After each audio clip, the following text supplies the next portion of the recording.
करवा चौथ व्रत कथा। पहले गणेश जी की कथा। एक अंधी बुढ़िया थी, रोज गणेश जी की पूजा करती, माला फेरती। गणेश जी प्रसन्न होकर बोली, बुढ़िया जो तेरी इच्छा हो मांग ले। बुढ़िया बोली, महाराज मुझे तो मांगना नहीं आता, क्या मांगूं?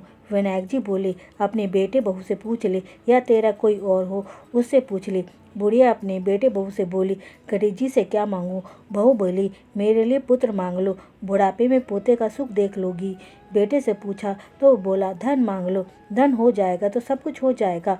पड़ोसन से पूछा तो वह बोले, बेटे बहू किसके हैं, तू तो अपना स्वास्थ्य मांग ले, नहीं तो बुढ़ापे में दुख पाएगी, पड़ी पड़ी सड़ेगी। अब बुढ़िया चक्कर में पड़ गई, सोचती सोचती सो गई। सुबह उठी, नहा धो के पूजा की। गणेश जी आए और बोले, क्यों बुढ़िया, पूछ लिया? बुढ़िया बोली, हाँ महाराज पूछ लिया। आप मुझे वरदान दे कि मैं अपने पोते को सोने के कटोरे में दूध पीता देखूं। विनायक जी बोले, बुढ़िया देखने में तो तू भोली दिखती है और मांगते समय सब कुछ मांग लिया।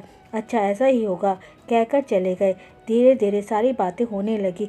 घर में धन दौलत भी खूब हो गई, बहू के लड़का भी हो गया और बुढ़िया स्वस्थ भी हो गई।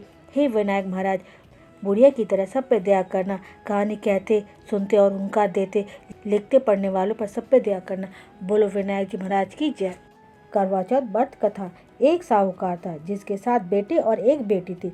सातों भाई बहन एक साथ बैठकर भोजन करते थे। एक दिन कार्तिक की चौथ का व्रत आया तो भाई बोला कि बहन आओ भोजन करें। बहन बोली कि आज मेरा करवा चौथ का व्रत है, चांद उगने पर खाऊंगी। तब भाई ने सोचा कि चांद उगने तक बहन भूखी रहेगी, तो एक भाई ने दिया जलाया, दूसरे भाई ने चलनी लेकर उसे ढका और नकली चांद दिखाकर बहन से कहने लगे कि चल बहन, चांद उग आया, अर्घ दे दे। बहन ने अपने भाभीयों से कहा, चलो अर्घ दे दे। भाभीयाँ बोली, तुम्हारा चांद उगा होगा, हमारा चांद तो रात को उगेगा।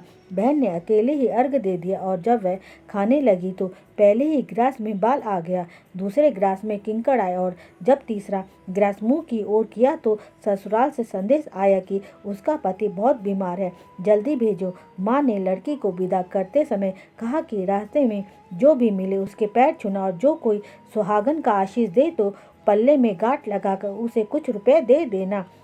बहन जब भाइयों से विदा हुई तो रास्ते में जो भी मिला उसने यही आशीष दिया कि तुम 7 भाइयों की बहन हो, तुम्हारे भाई सुखी रहें और तुम उनका सुख देखो। सुहागन का आशीष किसी ने भी नहीं दिया। जब वह ससुराल पहुंची तो दरवाजे पर उसकी छोटी नंद खड़ी थी।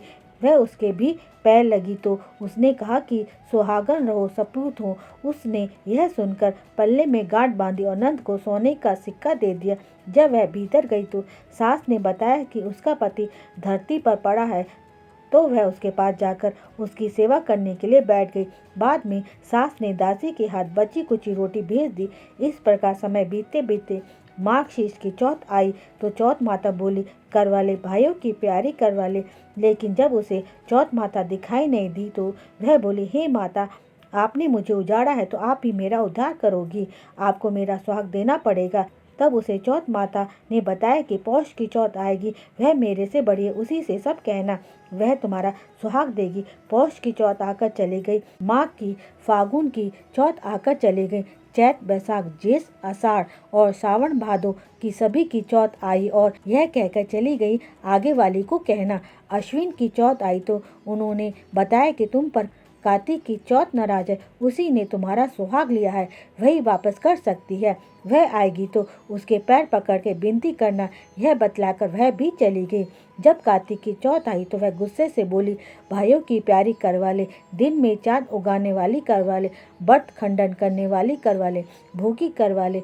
तो यह सुनकर चौथ माता को देखकर उसने उनके पैर पकड़ लिए और गिड़गिड़ाने लगी, हे चौथ माता, मेरा सुहाग तुम्हारे हाथों में, आप ही मुझे सुहागन करेंगी। तो माता बोली, पापन हत्यारे, मेरे पैर पकड़ के क्यों बैठी है? तब वह बोली कि जो मुझसे भूल हुई है उसके लिए क्षमा कर दो, अब भूल नहीं करूंगी। तो चौथ माता प्रसन्न होकर अपनी आंखों से काजल, नखूनों से मेहंदी और छीके में से रोली लेकर छोटी उंगली से उसके आदमी पर छिड़क दिया तो वह उठकर बैठ गया और बोला, आज तो मैं बहुत सोया। वह बोली, सोए हुए तो तुम्हें 12 महीने हो गए हैं, अब जाकर चौथ माता ने सुहाग लौटाया है।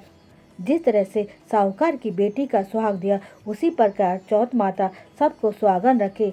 हे चौथ माता, कहानी कहते सुनते हुंकार भरते लिखते पढ़ने वालों को सबको सुहागन रखना। बोलो चौथ माता की जय।